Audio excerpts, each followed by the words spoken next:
Alright, so we have carbon. That is where it connects to the EGR, and that's the inlet side, so the intake side, which connects to that. Now, down in there isn't actually too bad. That's the two EGR valves. So you got two for obviously the twin banks, twin turbo, and then we have that in there. Oh, that's not gonna be good. That ain't gonna be good. Not good. So what I need to do is I need to remove everything and get down to here. So the manifold's there. All right, that's where it connects to the head. So I'm gonna get all this shit out and get down to that. I actually don't think, it looks daunting, but I actually don't think it's gonna be too bad. Everything's coming off in sort of big Jenga pieces, so let's keep going.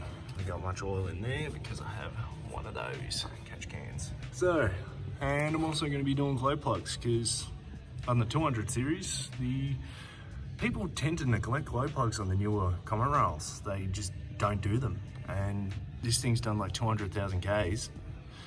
And I don't think those glow plugs have ever been touched. So, time to get them out and get some new ones in there. Because I've noticed some mornings, cold mornings, she's not particularly happy. So, she'll start, but she's just not happy. Let's keep going. Yeah. It's not as bad as what I thought. I have actually seen them where these surrounded parts around the two where the two throttle bodies come in, they've been absolutely caked, but where the EGR is, that is well and truly sorted up. Look at that. Good inch, 2 inches thick. And then you got that around there. We'll put this just over here for a second. These, can't forget about these too. Then one of those goes up to the intercooler. A lot of people have issues with those. They don't plug them on or they fall off and you lose all your power. But in there, look at that. Huge mound of shit. Look down in the manifold. Look down that side. It's caked. And look at the lip of carbon right there. A huge lip of carbon. So we got to keep going. I've let the car sit for a bit, obviously, because these lines, they need to bleed off. If they don't, the pressure in these things are literally strong enough to cut your finger in half, or not in half, like cut a decent chunk into your finger. They run at like 3,500 PSI or 35,000 PSI, something like that. I can't remember. Like, it's my job, but I literally cannot remember. So we're gonna keep going down. To this point, it's taken me about an hour and a half. And yeah, just gonna keep going. As you can see, those glow plugs down there. Gonna spray some stuff on those so they come out. So my next port of call is try and get these all the coolant lines off, the ones that I can get to, fold them out the way, undo the injector lines, get this wiring out the way, undo the injector lines, flip them outside, and get into this, because this has to be done. Like, that is terrible. Can't, like, just cleaning the hat isn't worth it. We've got to go down to the heads. That's the only way of doing this and doing it properly. And is spec down in the V while we're here. There's your suction control valve. So if your diesel doesn't want to start or has like little to no power, suction control valves are a common cause in the back of the pump there. So they can do that. And another thing that go on these is the water pump. So yeah, and if you want to know how to fit up a catch can, and that comes out of there and then plugs into your other hose, which is off the car at the moment. So let's keep going.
So what I've managed to do is I've pulled it all off. The EGR cooler is obviously out of the center. I've pulled it all off and cleaned it out. Obviously it's spotless now. I cleaned the ports out the best I could. Obviously you can only get where you can get to short of pulling the heads off it.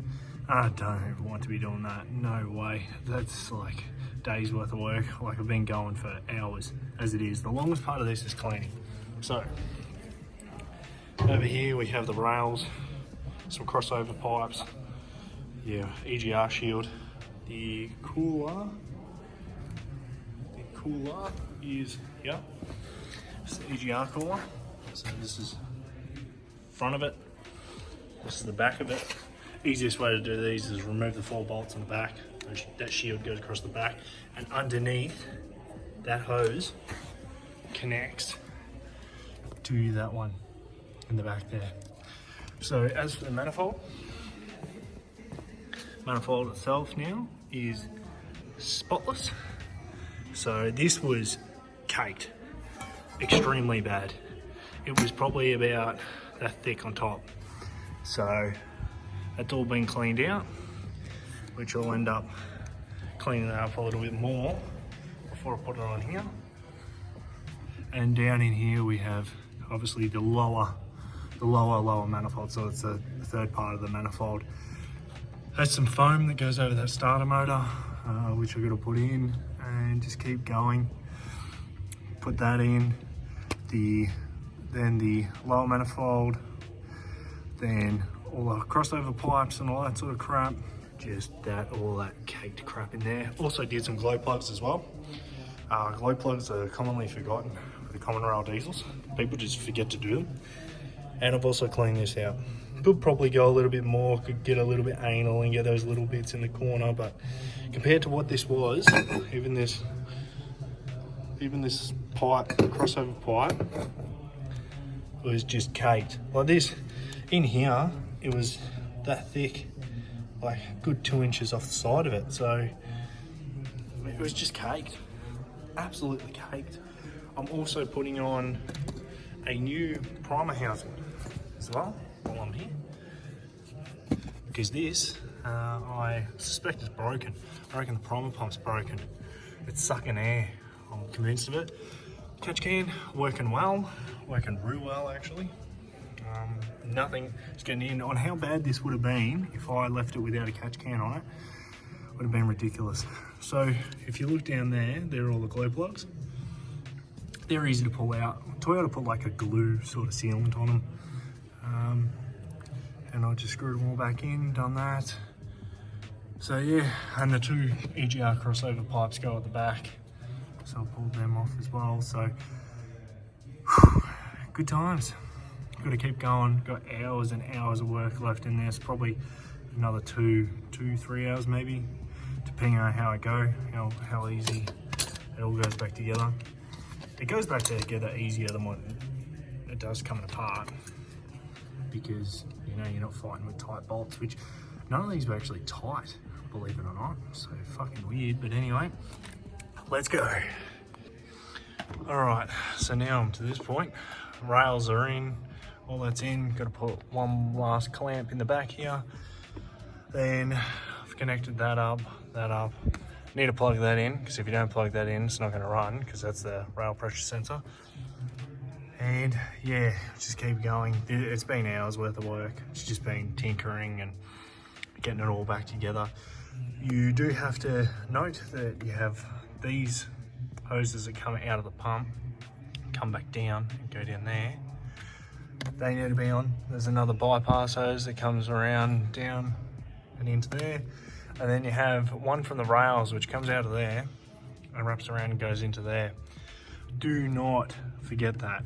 A lot of people forget that, or they don't tighten it up and it pisses out everywhere. So let's just keep going. I'll probably got another couple hours worth of work in this thing. Yeah, let's keep going. All right, so this is where I'm at now. 2 intake pipes go down to the turbos.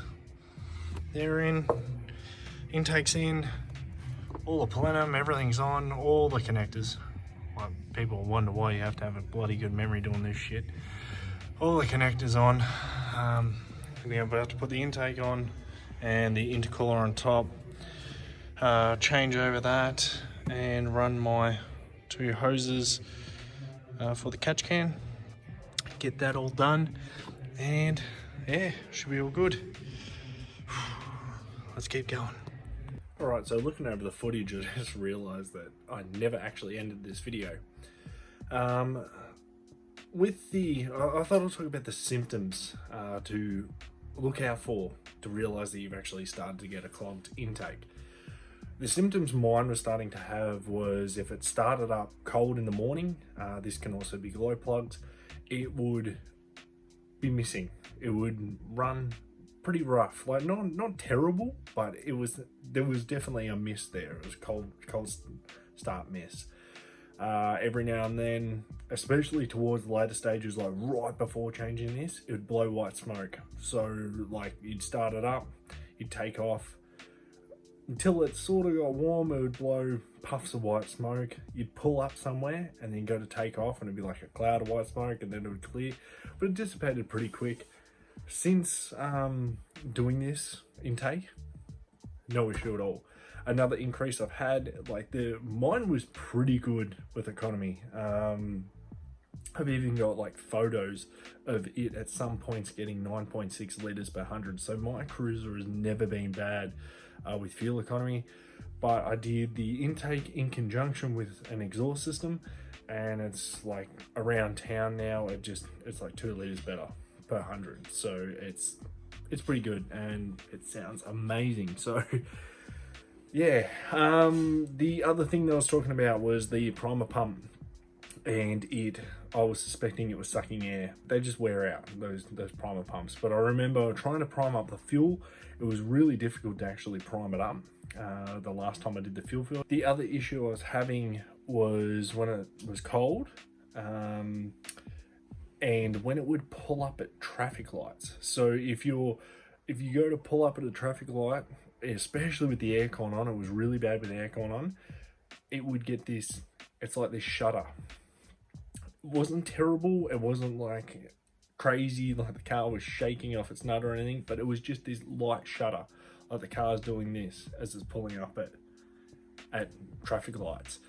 And you would go to accelerate and you just notice it just didn't have the power. It was like down on power, like these V8 Cruisers aren't normally lacking power, but yeah.